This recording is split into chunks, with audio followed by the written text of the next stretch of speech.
এখনো। উনি তো ওনার ওনার দল চালাচ্ছেন বিদেশে বসে। ওনার সেক্রেটারি কোথায়, ওনার মুখপাত্র কে, তার কোনো পাত্তা নাই। উনি গায়েবী বক্তৃতা দিচ্ছেন, লোকজনকে বিপদে ফেলতেছেন। উনি যদি গায়েবী বক্তৃতা না ওনার আজকে কি কি জরুরি হয়েছে ঘটা করে? উনি, আপনি যেটা বললেন যে উনি তো একটু শান্ত থাকার কথা বলেছেন, সেটা তো উনি বিবৃতি দিয়েও দিতে পারেন।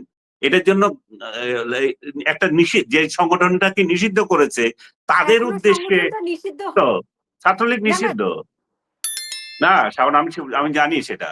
এই বক্তৃতা তো তিনি দিচ্ছেন ছাত্রলীগের উদ্দেশ্যে, ছাত্রদের উদ্দেশ্যে। আজকে আপনি খেয়াল করে দেখেন, ব্যানার দেখেন। ছাত্র হ্যাঁ, সমাজের উদ্দেশ্যে দিয়েছেন, কিন্তু ছাত্র সমাজের উদ্দেশ্যে। দেননি। হ্যাঁ, ছাত্র সমাজের উদ্দেশ্যে, যেটাই হোক, ছাত্র সমাজ তো ওনার এখন ওইটাই, ওনার ছাত্র সমাজ কে আর এখন। তো উনি এত ঘটা করে যাওয়ার কি হলো? ওইটা লাইভে আসার কি হলো? লাইভ দিয়ে আসার আপনি এটাই হোক, তো যেটাই হোক, সেই দিবসে এসে 6 মাসের মাথায় উনার আবার ঘটা করে প্রোগ্রাম দেওয়ার কোনো দরকার নাই তো। উনি তো বিভিন্ন প্রোগ্রাম করছেন, উনি তো লাইভে বিভিন্ন বিদেশিদের সাথে কথা বলছেন। উনি যখন জাতির উদ্দেশ্যে বক্তৃতা দিতে চান এবং বাংলাদেশের ছাত্র সমাজের উদ্দেশ্যে দিতে চান। জাতির উদ্দেশ্যে কিন্তু উনি বক্তৃতা দেননি। উনি জাতির বাংলাদেশের উদ্দেশ্যে মানে ছাত্র সমাজ মানে তো আমার বাংলাদেশেরই। কথা হচ্ছে যে আমাদের তো শাওন, একটা আপনি কথাটা চয়েস আছে। শাওন, আপনি আমরা তো কথাটা খেয়াল চাইলেই করেন। ওনার বক্তব্য না শুনতে ওনার পারি। প্রোগ্রাম গুলো কিন্তু আপনি খেয়াল করেন। বাংলাদেশের প্রচুর উনি প্লিজ, আপনি ওনার প্রোগ্রাম গুলো খেয়াল করেন। ওনার প্রোগ্রাম গুলো এতদিন ছিল বিদেশিদের সঙ্গে।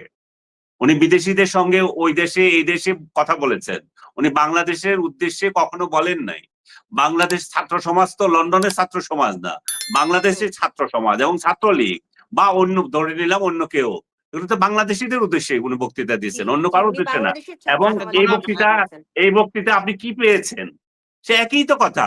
আমি আমি এই করেছি, আমি সেই করেছি, স্বজন হারানো বেদনা, আর কি? এখানে নতুন তো কিছু নাই।